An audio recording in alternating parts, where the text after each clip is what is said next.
The bright lights of Las Vegas attract millions of visitors every year, but on one tragic morning in 1980, one of the city's proudest landmarks turned into a nightmare. This is the story of the MGM Grand Hotel fire, one of the darkest chapters in Las Vegas history. It was November 21, 1980. The MGM Grand Hotel and Casino, a crown jewel on the Las Vegas Strip, was bustling with life. With over 2,000 rooms and thousands of guests, it was the definition of luxury. Tourists filled the casinos, gamblers stayed awake all night, and the city never seemed to sleep. But at 7:07 a.m., everything changed. A small electrical fault in a ground-floor restaurant sparked flames. What began as a minor fire instantly grew into an uncontrollable inferno. Within minutes, smoke spread across the hotel. Guests were trapped in their rooms, unable to escape the thick, toxic smoke filling the hallways. Fire alarms failed to sound, and sprinklers, though required in many modern buildings, were missing in large parts of the hotel. Inside the MGM, panic set in. Guests smashed windows, hoping for air. Some tried climbing down makeshift ropes of bedsheets tied together, dangling from the upper floors. Others waited desperately on balconies as black smoke poured around them. Firefighters rushed to the scene, but the scale of the disaster was overwhelming. Helicopters were even called to rescue those stranded on the roof. By the time the fire was contained, the MGM Grand had become a death trap. 85 people lost their lives, and more than 650 were injured. Many died not from burns, but from smoke inhalation, trapped by a building that was supposed to keep them safe. Families who had come to Vegas for joy and entertainment were suddenly torn apart by tragedy. In the aftermath, investigators revealed shocking truths. The fire was caused by faulty wiring in a restaurant, but the real tragedy lay in the hotel's lack of safety systems. Sprinklers hadn't been installed in the casino area to save money. Fire alarms didn't work properly. Escape routes were poorly marked. In a city known for luxury and wealth, basic safety had been ignored. The MGM Grand Fire was more than just a disaster. It became a turning point for Las Vegas. Laws were changed, building codes updated, and fire safety regulations became stricter across Nevada and the United States. The tragedy forced the hotel industry to rethink safety. But for the families of the 85 victims, it was too late.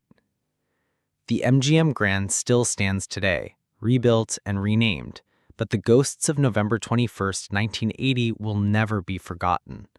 A place built to entertain turned into a symbol of negligence and one of the darkest crimes of oversight in Las Vegas history.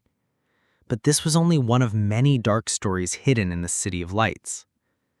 If the MGM Grand Fire exposed the dangers of negligence, the next story uncovers greed, betrayal, and mystery at the heart of Las Vegas's gambling empire. This is the story of casino heir Ted Binion, a man who had everything until he lost it all.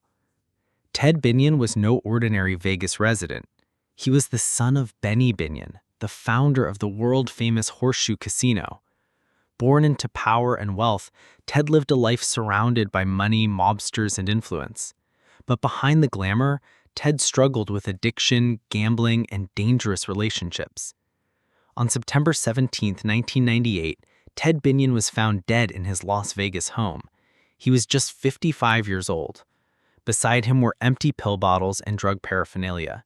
At first glance, it appeared to be an overdose, but investigators soon realized nothing was that simple in the world of Ted Binion.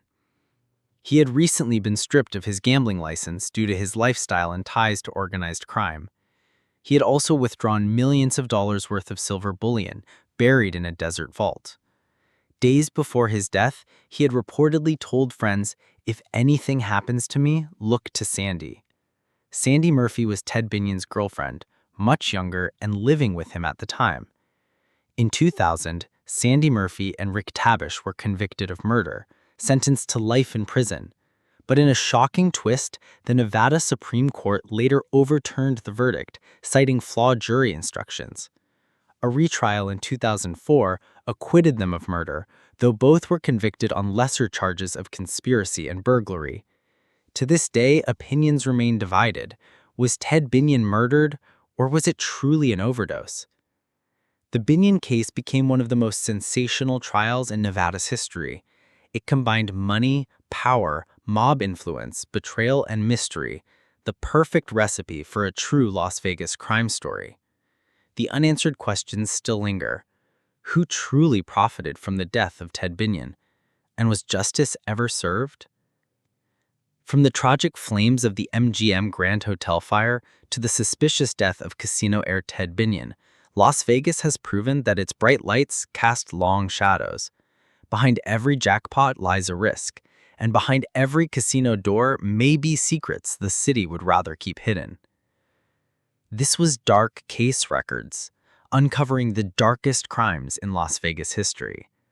If you want more chilling documentaries on America's unsolved mysteries and infamous crimes, make sure to subscribe, hit the bell icon, and join us every week as we dive deeper into the shadows of true crime.